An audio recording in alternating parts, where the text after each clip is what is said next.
छै भैया, की समाचार छ? खुश रह, सब बढ़िया छै। तो आपन और अपना भौजी के हालचाल बताओ। हमर त ठीक छ, ला भौजी के सुनाओ। सुनाओ। अपना पापा संगे मम्मी संगे सुन ले भैया घर में की करे छ भौजी। सुन ले भैया घर में की करे छ भौजी। हो अपना मम्मी संगे, हो अपना पापा संगे हरदम लड़ै छ भौजी। हो अपना मम्मी संगे हरदम लड़ै छ भौजी। 6 महीना में 3 गो खटिया तोड़ै छ भौजी। ए हो 6 महीना में 3 गो खटिया तोड़ै छ भौजी। हो अपना पापा संगे, हो अपना मम्मी संगे हरदम लड़ै छ भौजी। हो अपना मम्मी संगे हरदम लड़ै छ भौजी। हो अपना पापा संगे हरदम लड़ै छ भौजी। सुनै छ न?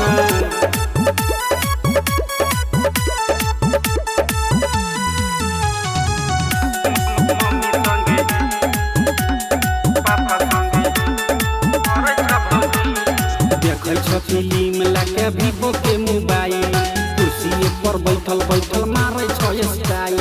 बाप रे बाप, देखल छ फिल्म लाके वीवो के मोबाइल, कुर्सी पर बैठल बैठल मारै छ स्टाइल। लाज शरम न तनको केकरो करै छ भौजी। लाज शरम न तनको केकरो करै छ भौजी। हो अपना चाचा संगे, हो अपना चाची संगे, हो अपना चाचा संगे हरदम लड़ै छ भौजी। हो अपना चाचा संगे हरदम लड़ै छ भौजी। केकरो से न डरै छ भौजी।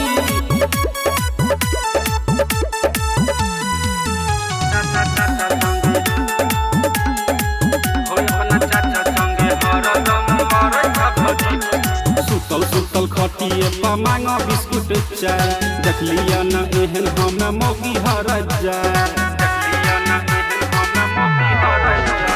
सुतल सुतल खटिए पर मांग बिस्कुट चाय, देखलिया न एहन हम मौगी हर जाय।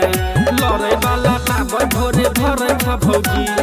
लड़ै वाला टाबर भोरे भरै छ भौजी। हो अपना पापा संगे, हो अपना मम्मी संगे, हो अपना पापा संगे हरदम लड़ै छ भौजी।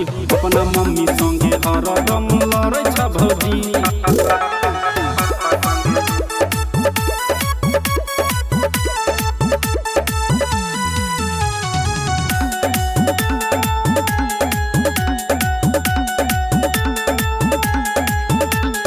देखै में लागल छ भौजी लाग मैया दुर्गा। खैला ही खोजै छ खाली मछली और मुर्गा। खैला ही खोजै छ खाली मछली और मुर्गा। देखै में लागल छ भौजी लाग मैया दुर्गा। खैला ही खोजै छ खाली मछली और मुर्गा। सौसे सौसे गरै मचका तरै छ भौजी। सौसे सौसे गरै मचका तरै छ भौजी। हो अपना मम्मी संगे, हो अपना पापा संगे, हो अपना मम्मी संगे हरदम लड़ै छ भौजी। हो अपना पापा संगे हरदम लड़ै छ भौजी।